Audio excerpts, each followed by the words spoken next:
दोस्तों सड़ती हुई गर्मी में अगर आप एंजॉय करना चाहते हैं -डिग्री टेम्परेचर और वो स्नो एक्टिविटी स्नोफॉल, तो आइए लेके चलती हूँ आपको स्नो सिटी रोहिणी में।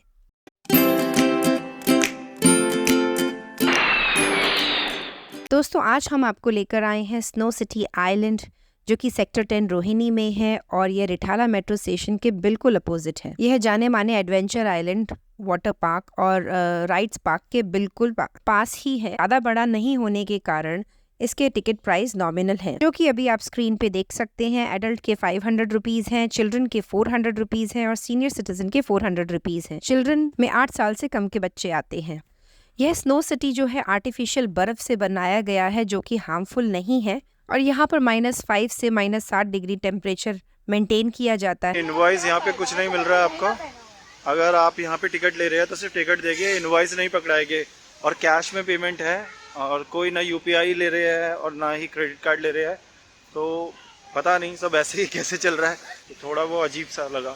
और यह है स्नो सिटी का आउटसाइड एरिया। एंट्री के साथ ही हमें अपनी टिकट दिखानी है और टिकट दिखाने के बाद एंट्री करते ही हमें टिकट्स दिखा के अपनी जैकेट्स लेनी है एंड बूट्स लेने हैं और अपने शूज़ और अपनी जो हमारी अगर आप लॉकर लेना चाहें तो लॉकर लेके अपने पर्सेस को वहाँ पर जमा कर सकते हैं। जैकेट्स एंड बूट्स आपके साइज़ के अकॉर्डिंग दिए जाते हैं। बड़ों से लेके बच्चों तक सबके साइजेस अवेलेबल होते हैं यहाँ पे। यहाँ पर हमने अपने शूज़ जमा करा दिए और ये हमें बास्केट देते हैं, जिन बास्केट्स में अपने शूज़ को रखने के बाद इन बास्केट्स के नंबर होते हैं वो हमें नोट डाउन करने होते हैं।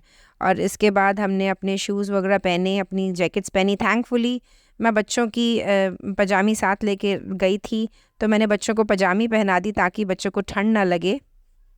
और यह मिरल एक्साइटेड होती हुई स्नो सिटी के अंदर जाने के लिए। मुझे यहाँ पर जैकेट्स और बूट्स देने का सिस्टम अच्छा नहीं लगा because they were not clean, they were just keep on giving the same thing और बहुत गीले गीले फील हो रहे थे, जो कि बहुत ही अजीब फील हो रहा था पहनने के बाद। और यहाँ पर इन्होंने सिर्फ जैकेट्स प्रोवाइड करी हैं। अगर आप डीएलएफ में जाते हैं तो वहाँ पे कंप्लीट सूट प्रोवाइड किया जाता है और यहाँ पर प्रॉपर क्लीनिंग भी नहीं मुझे दिखी। और इसके बाद हमने अपनी एंट्री करी स्नो सिटी के अंदर। सच मानो तो जैसे मैंने एंट्री करी मेरी एक्सपेक्टेशंस बिल्कुल डाउन हो गई बिकॉज़ मैंने पहले से ही डीएलएफ स्नो सिटी पार्क देखा हुआ है। यह मुझे उसके मुकाबले बहुत छोटा फ़ील हुआ। इट वाज़ लाइक जैसे ही घुसते ही एंटर करते ही उसकी मुझे एंड वॉल दिख रही थी, तो मुझे लगा ये तो बहुत ही छोटा है।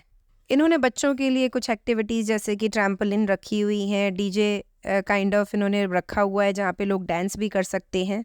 और बारिश का दिन होने के बावजूद अंदर काफ़ी भीड़ थी और जबकि हम टाइम से पहुंच गए थे, पर जब हमने 3 से 4 बजे के बीच में एग्ज़िट किया तो बहुत ज़्यादा लंबी लाइन थी एंट्री के लिए, क्योंकि तब बारिश स्टॉप हो गई थी। अंदर इन्होंने इस तरह से आर्टिफिशियल बर्फ़ लगाई हुई है, एक हैंगिंग ब्रिज बनाया हुआ है, जगह जगह स्लेज हैं 3 से 4 और कुछ कार्टून कैरेक्टर्स यहाँ पे इन्होंने खड़े किए हुए हैं। मेरी फैमिली के कुछ मेंबर्स ने पहली बार देखा तो उनके लिए न्यू था, तो इट वाज़ लाइक कि दे वर एंजॉयिंग समथिंग न्यू। मिरल ने तो स्लेइंग एंजॉय करी और वो शी केप्ट ऑन सेइंग कि अब उसे खींचो, जिस पे मैं धक रही थी। There was a little tunnel as well, जो कि छोटे बच्चे एंजॉय कर सकते हैं।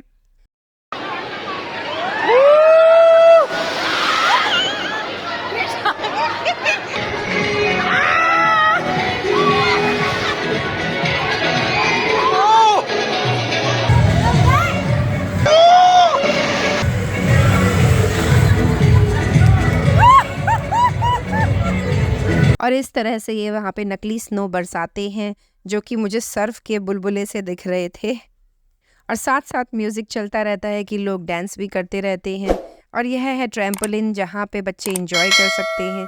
एक्टिविटीज़ मुझे कुछ खास नहीं लगी अंदर, तो हमने पोलर बेयर पे चढ़कर ऐसे राइड की। और मिरल ने बनाया स्नोमैन। वो घर से कैरेट लेके गई थी कि मुझे नोज़ लेके जानी है और स्नोमैन बनाना है स्नो सिटी में। बट स्नो में हम उसको ये because this was an artificial snow, तो हम उसको कलेक्ट नहीं कर पाए। उसके इस स्नो की गेंदें बन नहीं पा रही थी, तो बड़ा मुश्किल हो रहा था।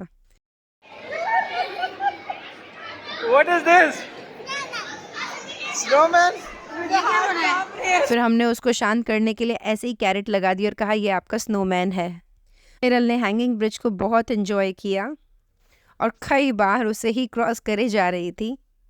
गाइस, अंदर आपको रहने के लिए 1 घंटा मिलता है, लेकिन वैसे तो अगर आप एक्टिविटीज़ में इन्वॉल्व रहें तो 1 घंटा कब निकल जाएगा पता नहीं चलता अगर आप ग्रुप्स में हैं।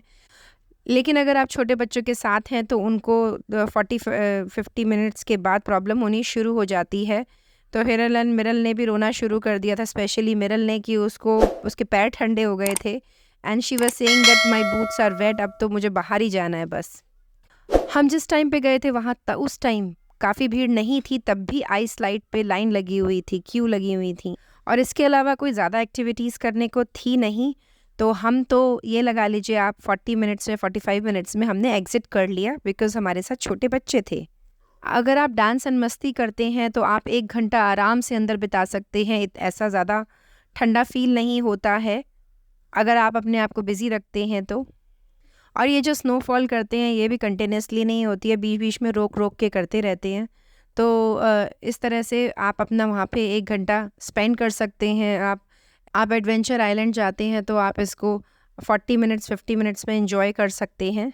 आप वन टाइम एक्सपीरियंस तो एंजॉय कर ही सकते हैं। अंदर आप देख सकते हैं कैसे बर्फ़ की टेबल बनाई हुई है, बर्फ़ का सोफ़ा बनाया हुआ है। अब तो मिरल आउट ऑफ कंट्रोल हो गई थी, उसे बस जाना ही था बाहर।